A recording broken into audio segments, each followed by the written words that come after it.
আমার পরোটা খাওয়া দেখে মনে হয় মানুষ অসুস্থ হয়ে যাচ্ছে, তারপরে আমাদের খাওয়া শেষ হচ্ছে না। আসসালামু আলাইকুম।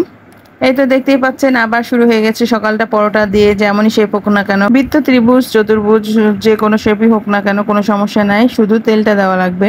আর তেল দিলেই মুচমুচে হয়ে যাবে। আর পরোটার স্বাদ তো আলাদাই, চা পরোটা তো লাগবেই। গতকালকে আমি সেমাই রান্না করেছিলাম, সেই সেমাইটা আমি বের করে নিয়েছি। আর পেঁপে ডালের সবজি ছিল, সেই সবজিটাও আমি বের করে গরম করে নিয়েছি।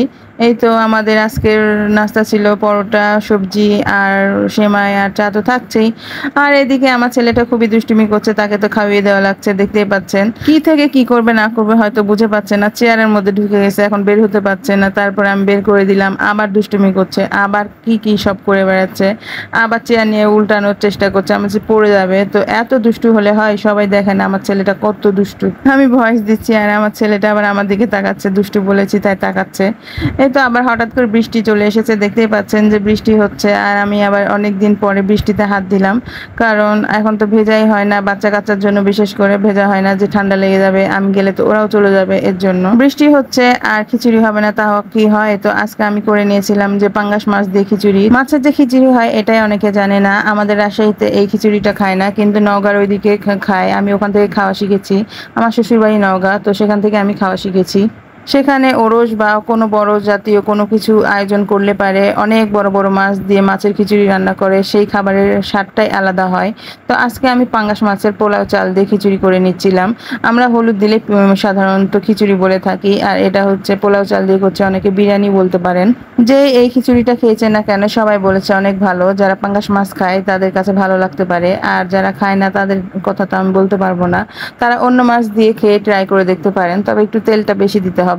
বড় বড় আয়োজনে পাঙ্গাস মাছ দিয়ে অবশ্য করে না, তারা রুই মাছ, কাতল মাছ, সিলভার কাপ, বিভিন্ন ধরনের বড় জাতীয় মাছগুলো দিয়ে থাকে। কথা বলতে বলতে আমার পাঙ্গাস মাছের খিচুড়িও রেডি হয়ে গেছে। এই তো লাস্ট পর্যায়ে আমি একটু ঘি দিয়ে দিচ্ছিলাম, ঘি দিয়ে দিয়ে আমি শিল দিয়ে ঢাকনা দিয়ে দিয়েছিলাম, দমে রেখে দিয়েছিলাম অনেকক্ষণ। আর এই যে দেখতে পাচ্ছেন ঘরের কি অবস্থা, ছাদে তো কাপড় দেওয়া যাচ্ছে না, আর বারান্দাতেও কাপড় রাখা যাচ্ছে না, এর জন্য আমি ঘরের মধ্যেই দড়ি টানিয়ে নিয়েছি।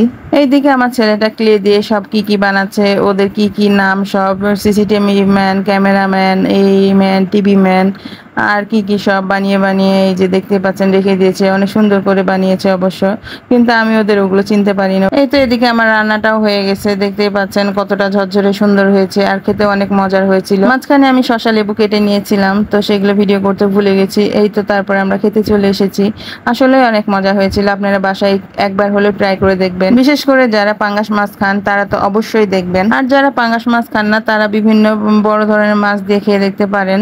তো যেভাবে বিরিয়ানি রান্না করে সেভাবে রান্না করতে হবে। আজকে এ পর্যন্ত, খোদা হাফেজ।